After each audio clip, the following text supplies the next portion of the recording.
Hello everyone, welcome to Narayana IAS. I am Akhil Rajaratnam. So today's session we will be discussing a very important topic which was in the current affairs, that is related to protected monument status. So now let me quickly go through what is actually the context of this particular news. So the context is recently the Union government has filed an affidavit before the Delhi High Court stating that there would be a substantial impact in declaring Jama Masjid as a protected monument. So this Jama Masjid is in old Delhi. Jama Masjid is in old Delhi. So there are some issues in declaring this as a protected monument. So that is what the Union government has stated in Delhi High Court. So we will discuss what is actually this protected monument and what are the legal implications of this protected monument. Also we will be discussing regarding the Jama Masjid also. Alright, so first let's understand what is the significance of this Jama Masjid in Old Delhi. So it was constructed during the period of Shah Jahan in 1656 AD. So Shah Jahan wanted to build a new capital city, that was Shah Jahanabad. During his later period, he wanted to build a capital city, that was Shah Jahanabad, and that is actually the old Delhi. Shah Jahanabad was the old Delhi. So he wanted this Jama Masjid to be the principal mosque of Shah Jahanabad. So that was the purpose of this constructing this particular mosque.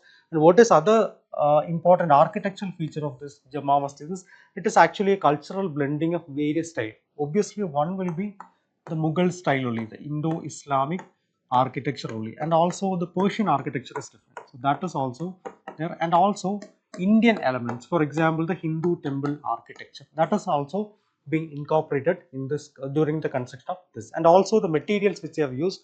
One is red sandstone. Obviously, red sandstone means almost all the Mughal architecture will be having some more other forms of red sandstone. And also, Shah Jahan was very fond of this white marble. So, white marble is also a very important part of this Jama Masjid. So, it's actually a cultural blend of various architectural styles as well as different medium also. And where is it located? It is in Old Delhi only. And what is the specialty of this Old Delhi? It is one of the bustling commercial spaces, especially the Chandni Chowk region in Old Delhi, one of the bustling commercial spaces in Delhi itself.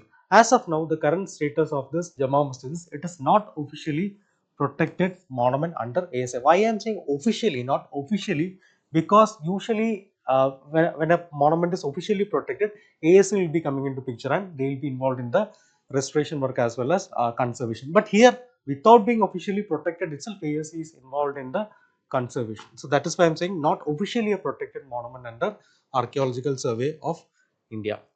Alright, so now let's see what is a protected monument and what are the legal provisions involved in the protected monument. So protected monuments, any structure or site that has been recognized by government authority as being of national importance. National importance means what? National importance can be of different types. Here the national importance means it can be either the historical importance, historical, cultural also we can say, historical, cultural or architectural.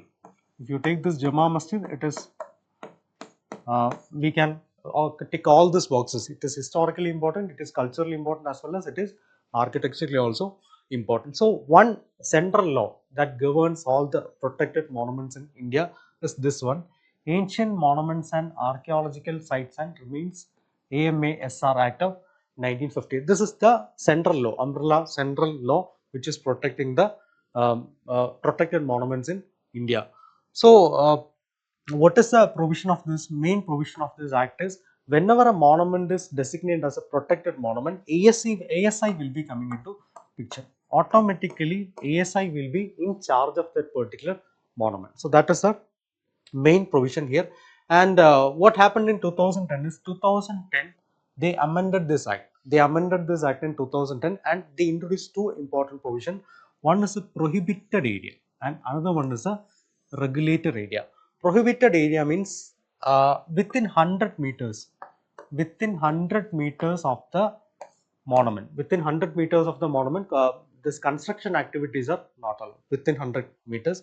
Regulated area means they have further extended this zone. They have further extended this zone to 200 meters. 200 meters. So the construction activities are not allowed within. I mean, here it is more strict, here it is little more liberal. So that is a different. Here it is completely prohibited, here it is regulated. And who is overseeing all these things? that is National Monuments Authority, NMA, National Monuments Authority is overseeing. So ASI will be dealing with the conservation as well as restoration. National Monuments Authority will be dealing with whether there are any extra construction activities are happening, are they illegal, are they in the prohibited area. All these things will be overseen by the National Monuments Authority. Some of the important architecture, they have some Islamic origin will be there, like our Jama Masjid. So in that case, Waqf Board Act will also be coming into place. Waqf Board Act 1995. So at that time, this Waqf Board will also having say in that. For example, especially in the religious matters as well as administrative matters, Waqf Board will also be having their say in this. Okay.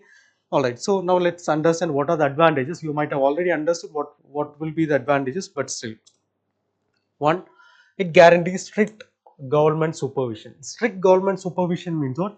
Especially the construction around that area. Construction around that area, it can be very harmful to that particular monument. For example, dust will be there. You might have heard regarding Taj Mahal. Some algae formation was there in Taj Mahal, and even Taj Mahal got some issues. So like that way, if the monument is not protected at all, it will be more prone to damages. So here, more stricter government supervision will be there, especially in the prohibited as well as the regulated area. Another thing is commercial activities also will be restricted. That street vendors and all won't be able to go much near to that area. So that thing is also there. Another thing is it will be promoting the national heritage. It can become the identity of that particular area itself. It can be the identity of that particular area, and obviously it will be attracting tourists. If it is attracting tourists, what will happen? Economy will also be improved. For example, ticket sales will be there.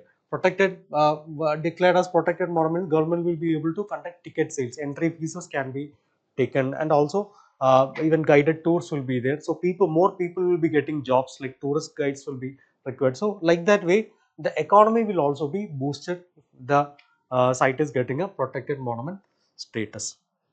Okay. All right. So but still, why the government is opposing? Why the government or the authorities are opposing this protected monument? Mainly because of the location only. Mainly because of the location. It is in the old Delhi. Old Delhi means it's actually a bustling area. Bustling area, and it is Chandni Chowk. It is very famous for its what the purchase and all commercial activity. So it's in a bustling area. So if we are restricting this, if we are including it in the protected monument list, means obviously the commercial activities will be restricted, local communities will be affected. So that is a very important issue. Another thing is, it will be coming under the direct supervision of Archaeological Survey of India. This is Jama Masjid only. As of now, this is a active religious institution.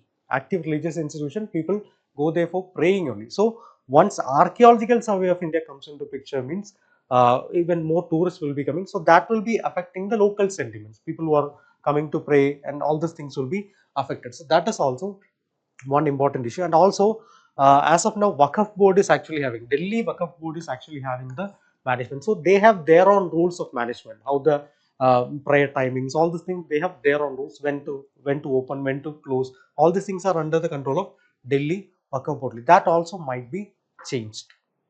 Another thing is, the government would have to manage how the revenue is managed.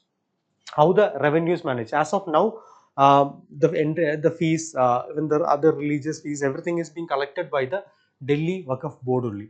And if Archaeological Survey of India is coming into place, means the share will be going to them only, and we don't know how this share is also going. So that will also make things little more complicated. So that is also there. And also, Archaeological Survey is saying that they are already conserving this. They are already involved in the conservation and restoration of this particular monument. So a protected monument status is not needed for further conservation or something. Protected monument status is not needed. That is Archaeological Survey's another argument in this area.